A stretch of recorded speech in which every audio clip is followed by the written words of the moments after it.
สบายดีพี่น้องทักทายสบายดีเด้อจ้า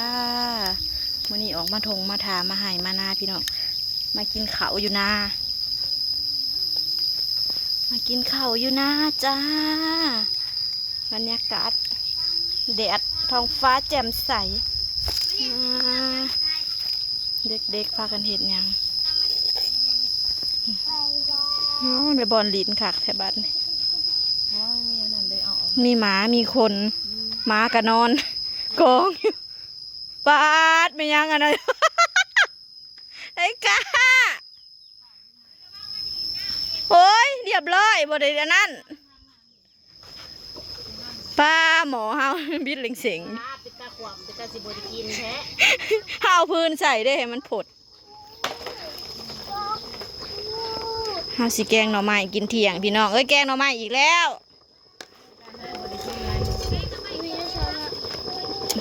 บ่มีอีพ่อละตัดไปให้หมูมันงัวกินเบิดป้าดต้มหน่อไม้พี่น้องเฮาสิแกงหน่อไม้ตามนั่นแหละ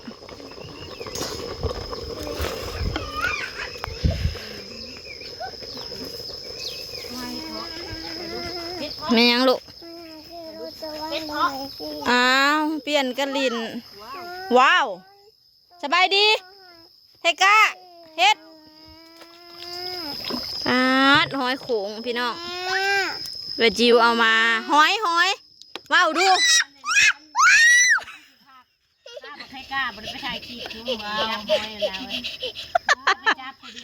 โอ้ยไม่เนี่ยหอยบ่ให้โนว้าวเลย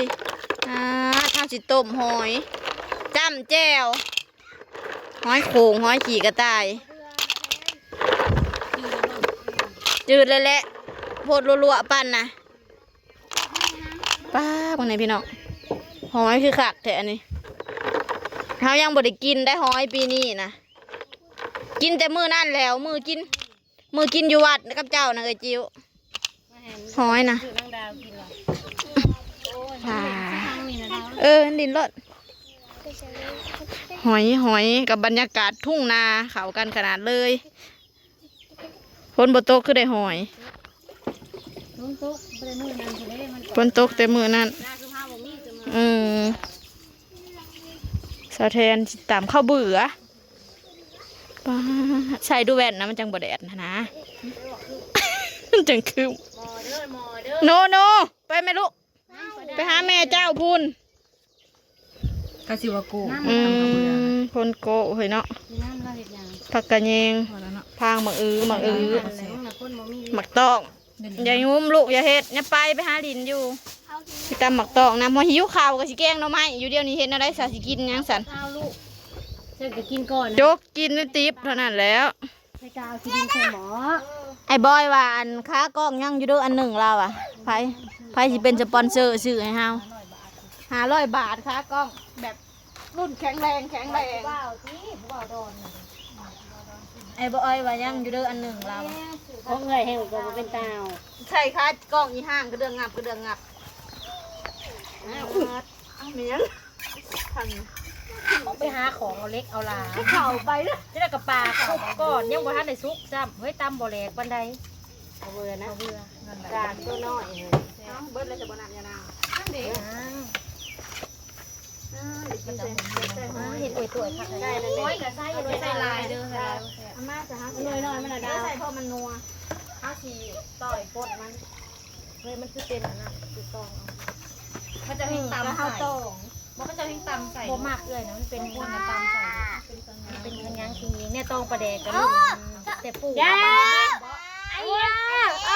ปลาดาวมันแหนมราคาตางก็เราไปตัวไอ้บ่พะโล้พังง่ายเนาะใช่เขาเห็นมันหูเขาหายมันไทกะนะไปนะบริสีสีดำจักสีแหล่จักสีขาวดำยอดอันนี้บ่จักทำไมเขาคือบริขี้อันนี้เลยเราจะกินทอดกกมาปลูก เอามุมสูงไหมเอามุมสูงแม่ พ่อก็เลยเอาไปในตู้พี่เจ้า อยากหมากอันหนึ่งอันน้องหอม ก็ตาย พี่น้อง บักจอก กระต้อง มันปลาจะเขาดีมัน หอม วันนี้บริกิน ตำนุ่น กินแต่บ่แซ่บ ๆมีกระปูเนาะ เอามาจะนั่งลงนั่งลงบอยน่ะ มันบ่ได้เกี่ยงได้ของในละสะล่างซื่อ มาพุ่งกับว่าแม่เน่าทิมซื่อมาพักกันพักแล้วประตามมือนะ ๆเนาะ มะฮุงบักขาด ก็ได้อยากได้ของเอวตามโลกบาเดียวเลยจบ ตามกับว่ามีคนกินเขาอิ่มที่เขาเนี่ยถ้าเราเพลงจะไปกินตอนใด บ่ได้ แล้ ท่าน วพักกันมาเต้นมาดอก ครั้งแรกบ่ได้กินแล้ว บุมีเวลากินพี่เจ้า ตำอันนี้นัวๆเนาะ ภาพ แซ่บ คือตัวนี้นะเป็นตาสีเซ่หน่วยบักใหญ่ท่านบอกพ่อกับขนาดในกระตานั่นเอามาบักม่วงบักเพียงกับท่านได้กินจากแนว มันชอบบ่แม่นสิลาย ตำเท่าละหน่วย มีกระปูหน่อยได้เนาะ ซื้อกระเจ้านาดามาเกาะมะเขือเนาะตามกันเนาะ มีน้ำมะเขือก็มีเลย กระปูหน่อยได้เนาะ นั่นแหละจะฮอดสิได้เลยอัน กระ ดา ปู ชี บ่มี แกง เลยก มา ระปูนะ ยายสิได้ชีแกง กระ มา ปูตายเบิดเลย ผลยังบ่ผลอยู่ถ่ะผลแล้ว หมดแล้ว ต้องไป ใส่ ใส่ เบิด ใส่ ชุด บ่ แนวบ่แห้งเลย พี่ตีเองสิปงนั่นแหละ นี่แซ่บเลยมันบ่นัวแล้ว พี่น้องกาสะออนลูกตักง่าย เจ้าว่าเห็นเองน่ะกับเจ้าสิฟังเขาบ่ของเยอะ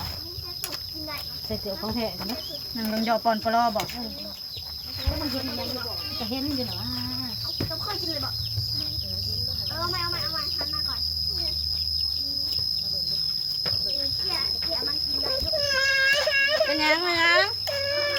มันสิสั่งกดออกให้มัน มันให้ขอบคุณน่ะ เข้าใจไหม คุณไทก้า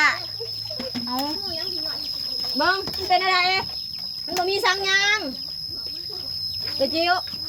มันไม่มีสัญญาณค่ะแป๊บนึงจะไปใช้ลูก จะไปไหน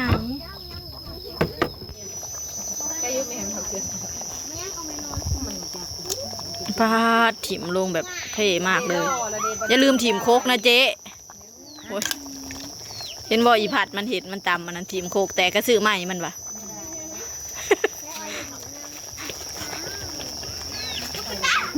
หมอเฮาเป็นตาแซ่บเบิกแต่หมอเป็นตาแซ่บแล้วจ้า ไปทางใดล่ะคะก่อนเขาน่ะล่ะเอายังมา หาได้ในตังค์นะเฮาละ